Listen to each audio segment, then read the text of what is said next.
Sa usa ka malampusong kooperasyon sa komunidad, si punong Barangay Clifford Epoy Amoy sa Barangay Putol nagpasalamat sa hugtanong suporta ni Mayor Seth Frederick Bullet P. Haloshos alang sa gihatag nga proyektong drainage canal. Karon ang finished project niya mo ning drainage canal.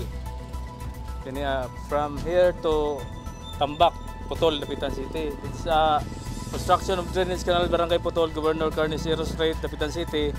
For 3 million. Total length, POW drainage, 224 meters, driveway 32 meters, ug box culvert 5.3 meters. Sa unang panahon, nagwala gyud ni siyang kanala, lisod yung kayo, kaya ang tubig nga gikan sa sulod, sa sentro sa Lourdes, sulod sa Lourdes, dili gyud mo gawas. So, maka-create gyud dito og baha. Dako na nagtabang sa taga-sulod, dire sa sulod sa Lourdes, sa ilang gimulo sa una, makagawas na ang tubig. So may effort and throughput ni Mayor sa iya pong kaasgot sa pagtabang sa kada barangay sa sakop niya sa dakbayan sa Dapitan. Ang drainage canal adunay 224 metro ang gitason. Proyekto nga gihatagan og pondo sa kagamhanang lokal ng syudad nga may kantidad og 3 milyones ka pesos.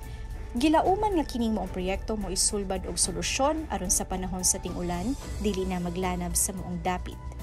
Dako ang pasalamat sa mga residente ning moong aksyon ni Mayor Bullet Haloshos aron masulbad ang lanab sa tubig.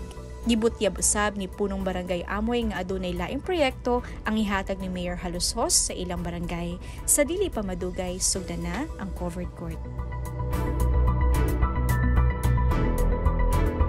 Dako pa kayong mga project nga iyang gihatag nako. Actually, ang ongoing project nako kining akong umaabot nga covered court.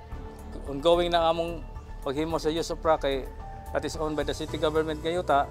So, isip sa barangay man ang kuan, mulos mi sa syudad og yuta.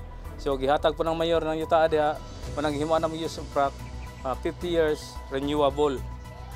Mangulos mi niya 50 years dayon renewable into another 50 years. Ako mapasalamaton kay ko sa atong pinalanggang mayor, maabtik ka mayor tungod sa akong mga hangyo niyang ang project nga diin gipangayo sa Barangay Putol sa dugay ng panahon wala mahatag. So karon naa na gyud nakita naman sa katawhan nga ang kaasgot po nako gisuklian po ni mayor isip sa iyang kuan po sa syudad.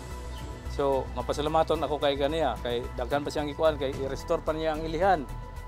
Amo nang gi-inspeksyon na then ikaduha kini pong